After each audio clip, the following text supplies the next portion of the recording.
नमस्कार दोस्तों। नई एनसीईआरटी की बुक्स में जो समावेशित अवधारणाएं हैं उसके बारे में चर्चा करेंगे।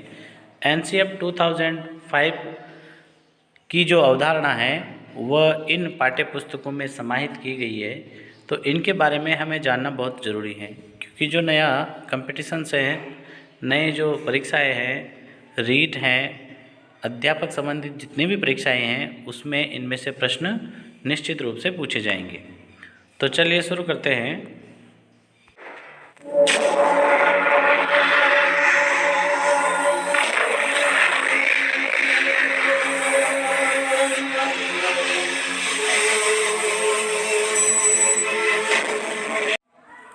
राजस्थान राज्य के राजकीय एवं संबंधित विद्यालयों में सत्र 2020-21 से कक्षा 6 से 8 के लिए एनसीईआरटी की पाठ्य पुस्तक के लागू करने का राज्य सरकार द्वारा निर्णय लिया गया है। ये जो किताबें हैं ये अनुभवी लेखकों द्वारा पुस्तकों में सीखने की प्रक्रिया को बाल केंद्रित रखा गया है। इन किताबों में विभिन्न गतिविधियों द्वारा विद्यार्थियों के सर्जन के अवसर प्रदान किए गए हैं। मुख्य बात है इनमें गतिविधियां शामिल हैं। विद्यार्थी ज्ञानार्जन द्वारा स्वविवेक को जागृत कर सके एवं पाठ्य पुस्तक से अर्जित की गई जानकारी का उपयोग अपने दैनिक जीवन में कर सके, इस बात का मुख्य रूप से इन किताबों में ध्यान रखा गया है। साथ ही पाठ्य पुस्तकों में विषय से संबंधित विविध जो आयाम हैं, उनके लक्ष्य हैं, उनको प्रभावी ढंग से प्रस्तुत किया गया है जिससे उनकी विश्लेषण व व्याख्या की क्षमता का समुचित विकास हो सके।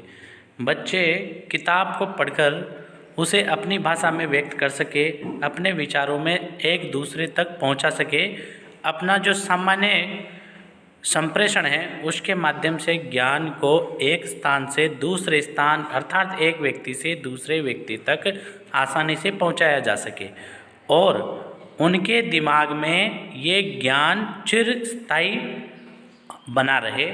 इस उद्देश्य से ये किताबें बोझ न होकर सीखने में एक आनंद का पर्याय बने, इस प्रकार की भावना इन पुस्तकों में रखी गई है।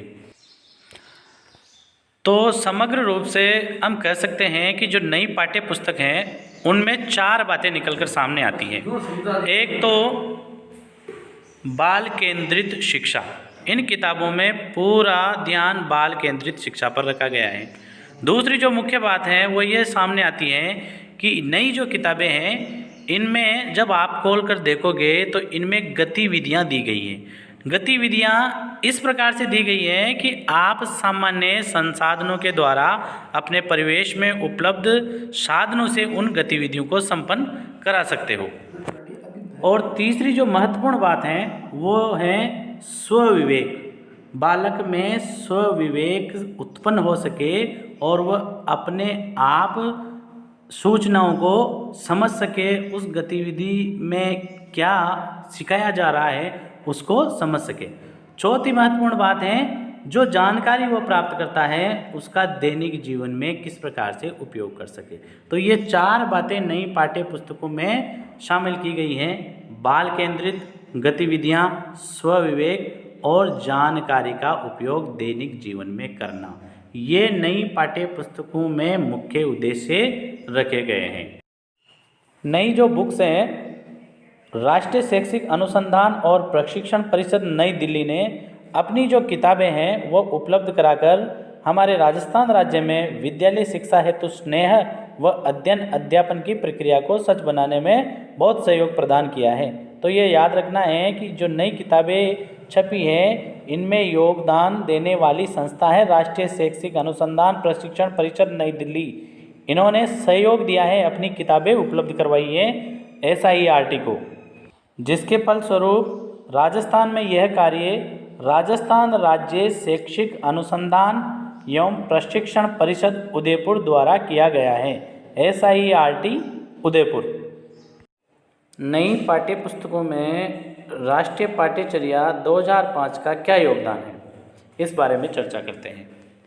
राष्ट्रीय पाठ्यचर्या की रूपरेखा 2005 ये सुझाती है कि बच्चों के स्कूली जीवन को बाहर के जीवन से जोड़ा जाना चाहिए। यह सिद्धांत किताबी ज्ञान की उस विरासत के विपरीत है जिसके प्रभाव के कारण हमारी व्यवस्था आज तक स्कूल और घर के बीच अंतराल बनाए हुए है। अर्थात स्कूल और घर के बीच में जो अंतर है शिक्षा देने में, वह पुरानी पद्धति में बना हुआ है। नई राष्ट्रीय पाठ्यचर्या पर आधारित पाठ्यक्रम और पाठ्य पुस्तकें जो ये नई आई हुई हैं, इस बुनियादी विचार पर अमल करने का प्रयास है। इस प्रयास में हर विषय को एक मजबूत दीवार से घेर देने और जानकारी को रटा देने की प्रवृत्ति का विरोध है। इसमें यह विरोध किया गया है कि किसी भी चीज़ को रटाना नहीं है, बच्चे को उस विषय वस्तु के बारे में समझाना है। आशा है कि यह कदम हमें राष्ट्रीय शिक्षा नीति 1986 में जो बाल केंद्रित व्यवस्था है पढ़ाई की, उसकी दिशा में काफ़ी दूर तक लेके जाएगा। इस प्रयत्न की सफलता इस बात पर निर्भर है कि स्कूलों के प्राचार्य और अध्यापक बच्चों को कल्पना की गतिविधियों और सवालों की मदद से उनके सीखने और सिखाने के दौरान अपने अनुभव पर विचार करने का अवसर प्रदान करते हैं। बच्चे अपने अनुभवों को शामिल कर सकते हैं और उन विचारों को अपनी गतिविधियों में जोड़ सकते हैं। हमें यह मानना होगा कि यदि जगह, समय और आज़ादी दी जाए तो बच्चे बड़ों द्वारा सौंपी गई सूचना सामग्री से जुड़कर और उसे यूज करके ज्ञान का सृजन कर सकते हैं। शिक्षा के विभिन्न स्रोतों की अनदेखी किए जाने का प्रमुख कारण पाठ्य पुस्तक को परीक्षा का एकमात्र आधार बनाने की प्रवृत्ति है। उससे बच्चा ये सोचता है कि किताब में जो है उसको रट लो और परीक्षा में पास हो जाओ। इसका NCF 2005 विरोध करता है। सर्जना और पहल को विकसित करने के लिए ज़रूरी है कि हम बच्चों को सीखने की प्रक्रिया में पूरा भागीदार माने और बनाए। उन्हें ज्ञान की निर्धारित जो है उनका ग्राहक मानना छोड़ना पड़ेगा और हमें उनके साथ शामिल होना पड़ेगा। उनकी गतिविधियों में उनकी सहायता करनी पड़ेगी। जब ही बच्चा अपने ज्ञान को स्थायी और सृजनात्मकता के द्वारा प्रदर्शित कर सकेगा। यह उद्देश्य स्कूल की दैनिक जिंदगी और कार्यशैली में काफ़ी फेरबदल की मांग करते हैं। दैनिक समय सारणी में लचीलापन उतना ही जरूरी है जितना वार्षिक कैलेंडर के अमल में चुस्ती, जिससे शिक्षण के लिए नियत दिनों की संख्या हकीकत बन सके।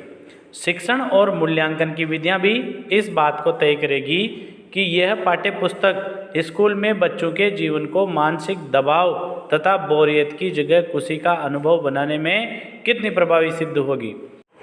बोझ की समस्या से निपटने के लिए उपलब्ध समय का ध्यान रखने की सबसे पहले अधिक सचेत कोशिश की है। इस कोशिश को गहराने के यत्न में ये पाठ्य पुस्तक सोच, विचार और विश्व में छोटे छोटे समूहों में बातचीत एवं और हाथ की जाने वाली गतिविधियों को प्राथमिकता देती हुई आपको दिखाई देगी। अर्थात हाथ से की जाने वाली गतिविधियां इन शिक्षण विधियों में शामिल करना जरूरी है। धन्यवाद।